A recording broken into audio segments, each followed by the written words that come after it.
जय श्री राम मेरे प्यारे भक्तों। आज के रामायण पाठ में आप सभी का स्वागत है। आइए शुरू करते हैं रामचरितमानस किष्किंधा कांड के 14वें दोहे के हिंदी अनुवाद से। पृथ्वी घास से परिपूर्ण होकर हरी हो गई है, जिससे रास्ते समझ नहीं पड़ते। जैसे पाखंड मत के प्रचार से सदग्रंथ लुप्त हो जाते हैं। चारों दिशाओं में मेंढकों की ध्वनि ऐसी सुहावनी लगती है, मानो विद्यार्थियों के समूह वेद पढ़ रहे हों। अनेकों वृक्षों में नए पत्ते आ गए हैं, जिससे वे ऐसे हरे भरे एवं सुशोभित हो गए हैं जैसे साधक का मन ज्ञान प्राप्त होने पर हो जाता है।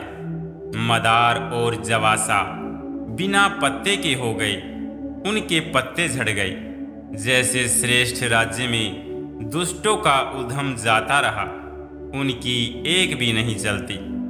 धूल कहीं खोजने पर भी नहीं मिलती। जैसे क्रोध धर्म को दूर कर देता है, अर्थात क्रोध का आवेश होने पर धर्म का ज्ञान नहीं रह जाता। अन्न से युक्त लहलहाती हुई खेती से हरी भरी पृथ्वी कैसे शोभित हो रही है, जैसी उपकारी पुरुष की संपत्ति रात के घने अंधकार में जुगनू शोभा पा रहे हैं, मानो दंभियों का समाज आज उठा हो। भारी वर्षा से खेतों की क्यारियां फूट चली हैं, जैसे स्वतंत्र होने से स्त्रियां बिगड़ जाती हैं। चतुर किसान खेतों को निरा रहे हैं, उनमें से घास आदि को निकाल कर फेंक रहे हैं। जैसे विद्वान लोग मोह मद और मान का त्याग कर देते हैं। चक्रवात पक्षी दिखाई नहीं दे रहे हैं, जैसे कलयुग को पाकर धर्म भाग जाते हैं। ऊपर से वर्षा होती है, पर वहां घास तक नहीं उगती। जैसे हरि भक्त के हृदय में काम नहीं उत्पन्न होता। पृथ्वी अनेक तरह के जीवों से भरी हुई उसी तरह शोभायमान है, जैसे सुराज्य पाकर प्रजा की वृद्धि होती है। जहाँ तहाँ अनेक पथिक थक कर ठहरे हुए हैं, जैसे ज्ञान उत्पन्न होने पर इंद्रियां शिथिल होकर विषयों की ओर जाना छोड़ देती हैं। कभी कभी वायु बड़े जोर से चलने लगती है, जिससे बादल जहाँ तहाँ गायब हो जाते हैं। जैसे कुपुत्र के उत्पन्न होने से कुल के उत्तम धर्म श्रेष्ठ आचरण नष्ट हो जाते हैं। कभी बादलों के कारण दिन में घोर अंधकार छा जाता है, और कभी सूर्य प्रकट हो जाते हैं। जैसे कुसंग पाकर ज्ञान नष्ट हो जाता है, और सुसंग पाकर उत्पन्न हो जाता है। हे लक्ष्मण, देखो वर्षा बीत गई और परम सुंदर शरद ऋतु आ गई। फूले हुए काश से सारी पृथ्वी छा गई, मानो वर्षा ऋतु ने काश रूपी सफेद बालों के रूप में अपना बुढ़ापा प्रकट किया है। अगस्त के तोरे ने उदय होकर मार्ग के जल को सौंख लिया, जैसे संतोष लोभ को सौंख लेता है। नदियों और तालाबों का निर्मल जल ऐसी शोभा पा रहा है, जैसे मद और मोह से रहित संतों का हृदय। नदी और तालाबों का जल धीरे धीरे सूख रहा है, जैसे ज्ञानी विवेकी पुरुष ममता का त्याग करते हैं। शरद ऋतु जानकर खंजन पक्षी आ जाए, जैसे समय पाकर सुंदर सुकृत आ जाते हैं। पुण्य प्रकट हो जाते हैं। न कीचड़ है न धूल, इससे धरती निर्मल होकर ऐसी शोभा दे रही है, जैसे नीति निपुण राजा की करनी। जल के कम हो जाने से मछलियां व्याकुल हो रही हैं, जैसे मूर्ख विवेक शून्य कुटुंबी गृहस्थ धन के बिना व्याकुल होता है। बिना बादलों का निर्मल आकाश ऐसा शोभित हो रहा है, जैसे भगवद भक्त सब आशाओं को छोड़कर सुशोभित होते हैं। कहीं कहीं विरले ही स्थानों में शरद ऋतु की थोड़ी थोड़ी वर्षा हो रही है, जैसे कोई विरले ही मेरा भक्ति पाते हैं। शरद ऋतु पाकर राजा, तपस्वी, व्यापारी और भिखारी क्रमशः विजय, तप, व्यापार और भिक्षा के लिए हर्षित होकर नगर छोड़कर चले। जैसे श्री हरि की भक्ति पाकर चारों आश्रम वाले नाना प्रकार के साधन रूपी श्रमों को त्याग देते हैं। जो मछलियां अथाह जल में हैं वे सुखी हैं। जैसे श्री हरि के शरण में चले जाने पर एक भी बाधा नहीं रहती। कमलों के फूलने से तालाब कैसी शोभा दे रहा है, जैसे निर्गुण ब्रह्मा सगुण होने पर शोभित होता है। भावरे अनुपम शब्द करते हुए गूंज रहे हैं तथा पक्षियों के नाना प्रकार के सुंदर शब्द हो रहे हैं। रात्रि देखकर चकवे के मन में वैसे ही दुख हो रहा है, जैसे दूसरे की संपत्ति देखकर दुष्टों को होता है। पपीहा रट लगाए है, उसको बड़ी प्यास है। जैसे श्री शंकर जी का द्रोही सुख नहीं पाता, सुख के लिए रीझता रहता है। शरद ऋतु के ताप को रात के समय चंद्रमा हर लेता है, जैसे संतों के दर्शन से पाप दूर हो जाते हैं। चकोरों के समुदाय चंद्रमा को देखकर इस प्रकार टकटकी लगाए हैं, जैसे भगवत भक्त भगवान को पाकर उनके निर्निमेष नेत्रों से दर्शन करते हैं। मच्छर और डास जाड़े के डर से इस प्रकार नष्ट हो गए, जैसे ब्राह्मण के साथ वैर करने से कुल का नाश हो जाता है।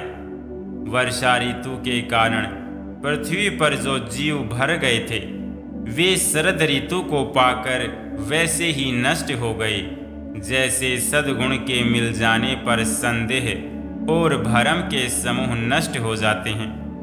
वर्षा बीत गई, निर्मल शरद ऋतु आ गई, परंतु हे तात, सीता की कोई खबर नहीं मिली। एक बार कैसे भी पता पाऊं तो काल को भी जीत कर पल भर में जानकी को ले आऊं। कहीं भी रहे, यदि जीती होगी तो हे तात, यत्न करके मैं उसे अवश्य लाऊंगा। राज्य, खजाना, नगर और स्त्री पा गया, इसलिए सुग्रीव ने भी मेरी सुधि भुला दी। जिस बाण से मैंने बाली को मारा था, उसी बाण से कल उस मूढ़ को मारूं। शिवजी कहते हैं, हे उमा, जिनकी कृपा से मद और मोह छूट जाते हैं, उनको कहीं सौपन में भी क्रोध हो सकता है। यह तो लीला मात्र है।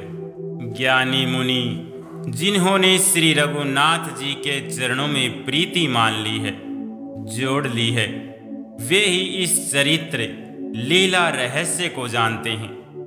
लक्ष्मण जी ने जब प्रभु को क्रोध युक्त जाना, तब उन्होंने धनुष चढ़ाकर बाण हाथ में ले लिए। तब दया की सीमा श्री रघुनाथ जी ने छोटे भाई लक्ष्मण जी को समझाया कि हे तात, सखा सुग्रीव को केवल भय दिखाकर ले आओ, उसे मारने की बात नहीं है। यहाँ किष्किंधा नगरी में पवन कुमार श्री हनुमान जी ने विचार किया कि सुग्रीव ने श्री राम जी के कार्य को भुला दिया। उन्होंने सुग्रीव के पास जाकर चरणों में सिर नवाया। श्याम, दान, दंड, भेद चारों प्रकार की नीति कहकर उन्हें समझाया। हनुमान जी के वचन सुनकर सुग्रीव ने बहुत ही भय माना और कहा, विषयों ने मेरे ज्ञान को हर लिया। अब हे पवनसुत, जहाँ तहाँ वानरों के यूथ रहते हैं, वहाँ दूतों के समूह को भेजो और कहला दो कि एक पखवाड़े में 15 दिनों में जो न आ जाएगा, उसका मेरे हाथों वध होगा। तब हनुमान जी ने दूतों को बुलाया और सबका बहुत सम्मान करके सबको भय, प्रीति और नीति दिखलाई। सब बंदर चरणों में सिर नवाकर चले। इसी समय लक्ष्मण जी नगर में आए। उनका क्रोध देखकर बंदर जहां तहां भागे। तदंतर लक्ष्मण जी ने धनुष चढ़ाकर कहा कि नगर को जलाकर अभी राख कर दूंगा। तब नगर भर को व्याकुल देखकर बाली पुत्र अंगद जी उनके पास आए। अंगद ने उनके चरणों में सिर नवाकर विनती की, क्षमा याचना की। तब लक्ष्मण जी ने उनको अभय बाह दी, भुजा उठाकर कहा कि डरो मत।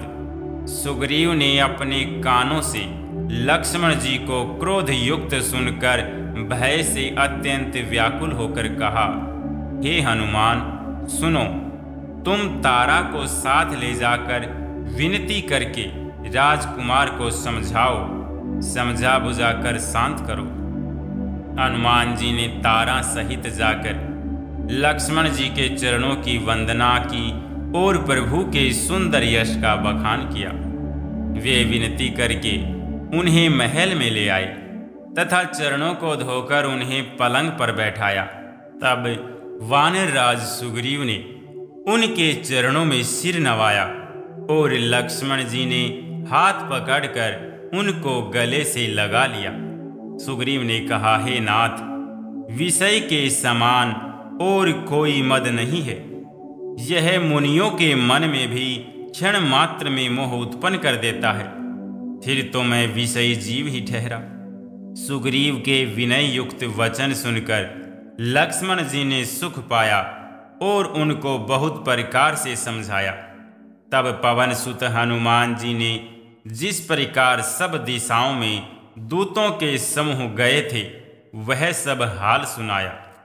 तब अंगद आदि वानरों को साथ लेकर और श्री राम जी के छोटे भाई लक्ष्मण जी को आगे करके अर्थात उनके पीछे पीछे सुग्रीव हर्षित होकर चले और जहाँ रघुनाथ जी थे वहाँ आए। श्री रघुनाथ जी के चरणों में सिर नवाकर हाथ जोड़कर सुग्रीव ने कहा, हे नाथ, मुझे कुछ भी दोष नहीं है। हे देव, आपकी माया अत्यंत ही प्रबल है। आप जब दया करते हैं हे राम तभी यह छूटती है। हे स्वामी, देवता, मनुष्य और मुनि सभी विषयों के वश में हैं।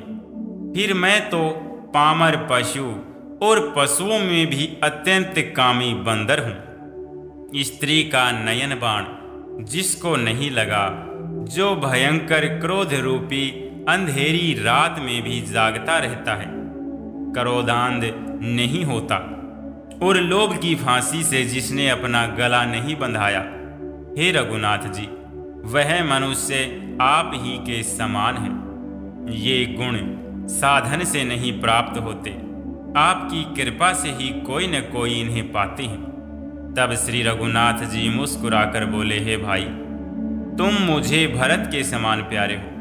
अब मन लगाकर वही उपाय करो जिस उपाय से सीता की खबर मिले। इस प्रकार बातचीत हो रही थी कि वानरों के झुंड आ गए। अनेकों रंगों के वानरों के दल सब दिशाओं में दिखाई देने लगे। शिव जी कहते हैं, हे उमा, वानरों की वह सेना मैंने देखी थी। उसकी जो गिनती करना चाहे वह महान मूर्ख है। सब वानर आ आकर श्री राम जी के चरणों में मस्तक नवाते हैं और सौंदर्य माधुर्य निधि श्रीमुख के दर्शन करके कृतार्थ होते हैं। सेना में एक भी वानर ऐसा नहीं था जिससे श्री राम जी ने कुशल न पूछी हो। प्रभु के लिए यह कोई बड़ी बात नहीं है, क्योंकि श्री रघुनाथ जी विश्व रूप तथा सर्वव्यापक हैं, सारे रूपों और सब स्थानों में हैं। आज्ञा पाकर सब जहां तहां खड़े हो गए। तब सुग्रीव ने सबको समझाकर कहा कि हे वानरों के समूह, यह श्री राम जी का कार्य है और मेरा निहोरा अनुरोध है। तुम चारों ओर जाओ और जाकर जानकी जी को खोजो। हे भाई, महीने भर में वापस आ जाना। जो महीने भर की अवधि बिताकर बिना पता लगाए ही लौट आवेगा उसे मेरे द्वारा मरवाते ही बनेगा, अर्थात मुझे उसका वध करना ही पड़ेगा। सुग्रीव के वचन सुनते ही सब वानर तुरंत जहां तहां भिन्न भिन्न दिशाओं में चल दिए। तब सुग्रीव ने अंगद, नल, हनुमान आदि प्रधान योद्धाओं को बुलाया और कहा, हे धीर बुद्धि और चतुर नील, अंगद, जामवान और हनुमान, तुम सब श्रेष्ठ योद्धा मिलकर दक्षिण दिशा को जाओ और सब किसी से सीता जी का पता पूछना। मन, वचन तथा कर्म से उसी का, सीता जी का पता लगाने का उपाय सोचना। श्री रामचंद्र जी का कार्य सफल करना। सूर्य को पीठ से और अग्नि को हृदय से सामने से सेवन करना। परंतु स्वामी की सेवा तो छल छोड़कर सर्वभाव से मन, वचन, कर्म से करनी चाहिए। माया, विषयों की ममता, शक्ति को छोड़कर परलोक का सेवन, भगवान के दिव्य धाम की प्राप्ति के लिए भगवत सेवा रूप साधन करना चाहिए, जिससे भव, जन्म मरण से उत्पन्न सारे शोक मिट जाएं। हे भाई, देह धारण करने का यही फल है कि सब कामों, काम वासनाओं को छोड़कर श्री राम जी का भजन ही किया जाए। सद्गुणों को पहचानने वाला गुणवान तथा बड़भागी वही है जो श्री रघुनाथ जी के चरणों का प्रेमी है। आज्ञा मांगकर और चरणों में फिर सिर नवाकर श्री रघुनाथ जी का स्मरण करते हुए सब हर्षित होकर चले। सबके पीछे पवन सुत श्री हनुमान जी ने सिर नवाया। कार्य का विचार करके प्रभु ने उन्हें अपने पास बुलाया। उन्होंने अपने कर कमलों से उनके सिर का स्पर्श किया तथा अपना सेवक जानकर उन्हें अपने हाथ की अंगूठी उतार कर दी और कहा, बहुत प्रकार से सीता को समझाना और मेरा बल तथा विरह प्रेम कहकर तुम शीघ्र लौट आना। हनुमान जी ने अपना जन्म सफल समझा और कृपा निधान प्रभु को हृदय में धारण करके वे चले। यद्यपि देवताओं की रक्षा करने वाले प्रभु सब बात जानते हैं, तो भी वे राजनीति की रक्षा कर रहे हैं। नीति की मर्यादा रखने के लिए सीता जी का पता लगाने को जहां तहां वानरों को भेज रहे हैं। सब वानर वन, नदी, तालाब, पर्वत और पर्वतों की कंदराओं में खोजते हुए चले जा रहे हैं। मन श्री राम जी के कार्य में लवलीन है। शरीर तक का प्रेम ममता भूल गया है। कहीं किसी राक्षस से भेंट हो जाती है तो एक एक चपत में ही उनके प्राण ले लेते हैं। पर्वतों और वानरों को बहुत प्रकार से खोज रहे हैं। कोई मुनि मिल जाता है तो पता पूछने के लिए उसे सब घेर लेते हैं। इतने में ही सबको अत्यंत प्यास लगी, जिससे सब अत्यंत ही व्याकुल हो गए, किंतु जल कहीं नहीं मिला।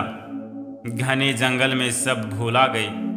हनुमान जी ने मन में अनुमान किया कि जल पिए बिना सब लोग मरना ही चाहते हैं।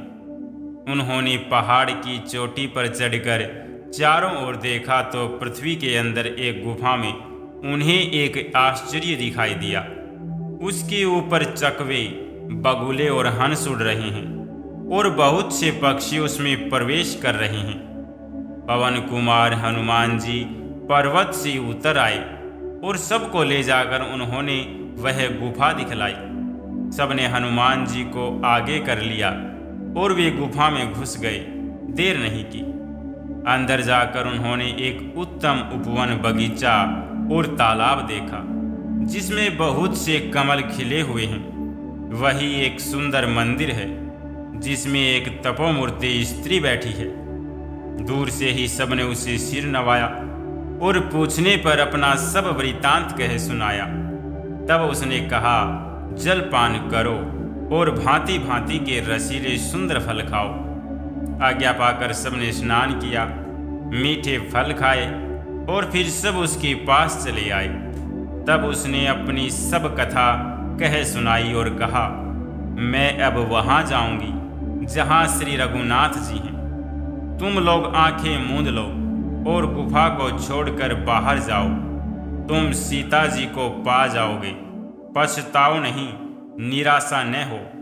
आंखें मूंद कर फिर जब आंखें खोली तो सब वीर क्या देखते हैं कि सब समुद्र के तीर पर खड़े हैं। और वह स्वयं वहां गई जहां श्री रघुनाथ जी थे। उसने जाकर प्रभु के चरण कमलों में मस्तक नवाया और बहुत प्रकार से विनती की। प्रभु ने उसे अपनी अन्य पायनी अचल भक्ति दी। प्रभु की आज्ञा सिर पर धारण कर और श्री राम जी के युगल चरणों को, जिनकी ब्रह्मा और महेश भी वंदना करते हैं, हृदय में धारण कर वह स्वयं प्रभा बंदरी का आश्रम को चली गई। यहाँ वानरगण मन में विचार कर रहे हैं कि अवधि तो बीत गई पर काम कुछ न हुआ। सब मिलकर आपस में बात करने लगे कि हे भाई, अब तो सीता जी की खबर लिए बिना लौटकर भी क्या करेंगे। अंगद ने नेत्रों में जल भरकर कहा कि दोनों ही प्रकार से हमारी मृत्यु हुई। यहाँ तो सीता जी की सुध नहीं मिली और वहां जाने पर वानर राज सुग्रीव मार डालेंगे। वे तो पिता के वध होने पर ही मुझे मार डालते। श्री राम जी ने ही मेरी रक्षा की, इसमें सुग्रीव का कोई एहसान नहीं है। अंगद बार बार सबसे कह रहे हैं कि अब मरण हुआ, इसमें कुछ भी संदेह नहीं है। वानर वीर अंगद के वचन सुनते हैं किंतु कुछ बोल नहीं सकते। उनके नेत्रों से जल बह रहा है।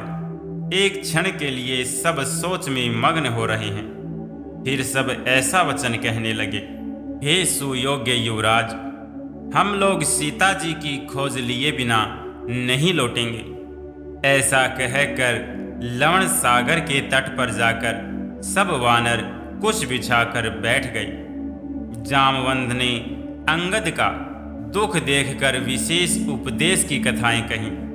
वे बोले, हे तात, श्री राम जी को मनुष्य न मानो, उन्हें निर्गुण ब्रह्मा, अजय और अजन्मा समझो। हम सब सेवक अत्यंत बड़भागी हैं जो निरंतर सगुण ब्रह्मा श्री राम जी में प्रीति रखते हैं। देवता, पृथ्वी, गो और ब्राह्मणों के लिए प्रभु अपनी इच्छा से किसी कर्म बंधन से नहीं अवतार लेते हैं। वहाँ सगुणोपासक भक्तगण सालोक्य, सामीप्य, सारूप्य, साराष्टि और सायुज्य सब प्रकार के मोक्षों को त्याग कर उनकी सेवा में साथ रहते हैं। इस प्रकार जामवान बहुत प्रकार से कथाएं कह रहे हैं। इनकी बातें पर्वत की कंदरा में संपाति ने सुनी। बाहर निकलकर उसने बहुत से वानर देखे। तब वह बोला, जगदीश्वर ने मुझको घर बैठे बहुत सा आहार भेज दिया। आज इन सब को खा जाऊंगा। बहुत दिन बीत गए, भोजन के बिना मर रहा था। पेट भर भोजन कभी नहीं मिलता। आज विधाता ने एक ही बार में बहुत सा भोजन दे दिया। गिद्ध के वचन कानों से सुनते ही सब डर गए कि अब सचमुच ही मरना हो गया। यह हमने जान लिया। फिर उस गिद्ध संपाति को देखकर सब वानर उठ खड़े हुए। जामवान के मन में विशेष सोच हुआ। अंगद ने मन में विचार कर कहा, आहा, जटायु के समान धन्य कोई नहीं है। श्री राम जी के कार्य के लिए शरीर छोड़कर वह परम बड़भागी भगवान के परम धाम को चला गया। हर्ष और शोक से युक्त वाणी समाचार सुनकर वह पक्षी संपाति वानरों के पास आया। वानर डर गए।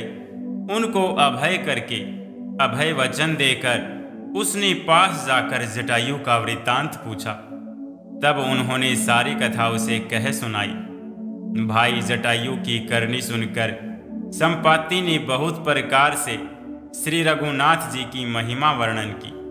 उसने कहा, मुझे समुद्र के किनारे ले चलो, मैं जटायु को तिलांजलि दे दूं। इस सेवा के बदले मैं तुम्हारी वचन से सहायता करूंगा, अर्थात सीता जी कहाँ हैं सो बतला दूंगा। जिसे तुम खोज रहे हो उसे पा जाओगे। समुद्र के तीर पर छोटे भाई जटायु की श्रद्धा आदि करके संपाति अपनी कथा कहने लगा। हे वीर वानरों, सुनो, हम दोनों भाई उठती जवानी में एक बार आकाश में उड़कर सूर्य के निकट चले गए। वह जटायु तेज नहीं सह सका, उससे लौट आया, किंतु मैं अभिमानी था, इसलिए सूर्य के पास चला गया। अत्यंत अपार तेज से मेरे पंख जल गए। मैं बड़े जोर से चीख मारता जमीन पर गिर पड़ा। वहाँ चंद्रमा नाम के एक मुनि थे। मुझे देखकर उन्हें बड़ी दया लगी। उन्होंने बहुत प्रकार से मुझे ज्ञान सुनाया और मेरे देह जनित देह संबंधी अभिमानों को छुड़ा दिया। उन्होंने कहा, त्रेता युग में साक्षात परम ब्रह्मा मनुष्य शरीर धारण करके उनकी स्त्री को राक्षसों का राजा हर ले जाएगा। उसकी खोज में प्रभु दूत भेजेंगे। उनसे मिलने पर तू पवित्र हो जाएगा और तेरे पंख उग आएंगे। चिंता न कर, उन्हें तू सीता जी को दिखा देना। मुनि की वह वाणी आज सत्य हुई। अब मेरे वचन सुनकर तुम प्रभु का कार्य करो। त्रिकुट पर्वत पर लंका बसी हुई है। वहाँ स्वभाव से ही निडर रावण रहता है। वहाँ अशोक नाम का उपवन बगीचा है, जहाँ सीता जी रहती है। इस समय भी वे सोच में मग्न बैठी है। मैं उन्हें देख रहा हूँ, तुम नहीं देख सकते, क्योंकि गिद्ध की दृष्टि अपार होती है, बहुत दूर तक जाती है। क्या करूं, मैं बूढ़ा हो गया, नहीं तो तुम्हारी कुछ तो सहायता अवश्य करता। 100 योजन 400 कोस समुद्र लांघ सकेगा और बुद्धि निधान होगा, वही श्री राम का कार्य कर सकेगा। निराश होकर घबराओ मत, मुझे देखकर मन में धीरज धरो। देखो, श्री राम जी की कृपा से देखते ही देखते मेरा शरीर कैसा हो गया। बिना पांख का बेहाल था, पांख उगने से सुंदर हो गया। पापी भी जिनका नाम स्मरण करके अत्यंत अपार भव सागर से तर जाते हैं, तुम उनके दूत हो। अतः कायरता छोड़कर श्री राम जी को हृदय में धारण करके उपाय करो। कागभूषुंडी जी कहते हैं, हे गरुड़ जी, इस प्रकार कहकर जब गिद्ध चला गया, तब उन वानरों के मन में अत्यंत विस्मय हुआ। सब किसी ने अपना अपना बल कहा, पर समुद्र के पार जाने में सभी ने संदेह प्रकट किया। ऋक्षराज जामवान कहने लगे, मैं अब बूढ़ा हो गया, शरीर में पहले वाले बल का लेश भी नहीं रहा। जब खरारी खर के शत्रु श्री राम वामन बने थे, तब मैं जवान था और मुझ में बड़ा बल था। बलि के बांध देश समय प्रभु इतने बड़े ही उस शरीर का वर्णन नहीं हो सकता, किंतु मैंने 2 ही घड़ी में दौड़कर उस शरीर की 7 प्रदक्षिणाएं कर ली। अंगद ने कहा, मैं पार तो चला जाऊंगा, परंतु लौटते समय के लिए हृदय में कुछ संदेह है। जामवान ने कहा, तुम सब प्रकार से योग्य हो, परंतु तुम सबके नेता हो, तुम्हें कैसे भेजा जाए।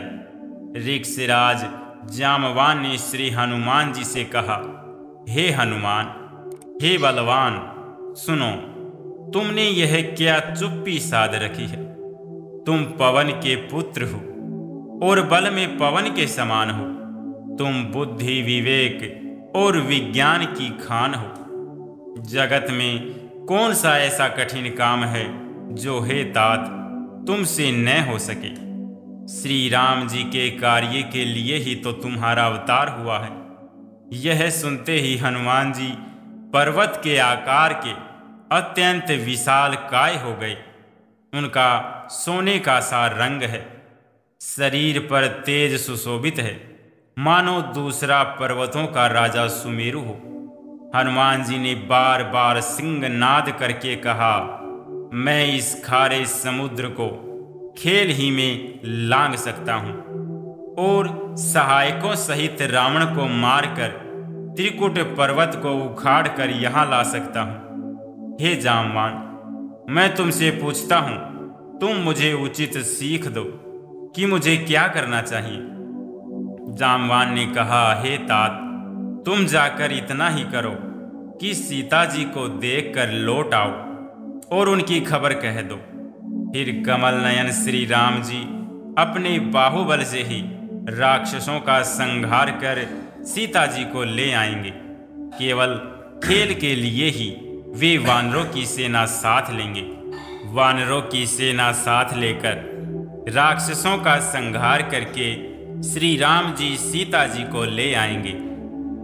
तब देवता और नारद आदि मुनि भगवान के तीनों लोकों को पवित्र करने वाले सुंदर यश का बखान करेंगे, जिसे सुनने, गाने, कहने और समझने से मनुष्य परम पद पाते हैं, और जिसे रघुवीर के चरण कमल का मधुर भरमर तुलसीदास गाता है। श्री रघुवीर का यश भाव जन्म मरण रूपी रोग की दवा है। जो पुरुष और स्त्री से सुनेंगे, त्रिशिरा के शत्रु श्री राम जी उनके सब मनोरथों को सिद्ध करेंगे। जिनका नीले कमल के समान श्याम शरीर है, जिनकी शोभा करोड़ों कामदेवों से भी अधिक है, और जिनका नाम पाप रूपी पक्षियों को मारने के लिए व्याध के समान है, उन श्री राम गुणों के समूह को अवश्य सुनना चाहिए। जय श्री राम। मेरे प्यारे भक्तों, आज के रामायण पाठ किष्किंधा कांड यहीं पर समाप्त होता है। मिलते हैं कल के रामायण पाठ में। तब तक के लिए आप सभी को जय जय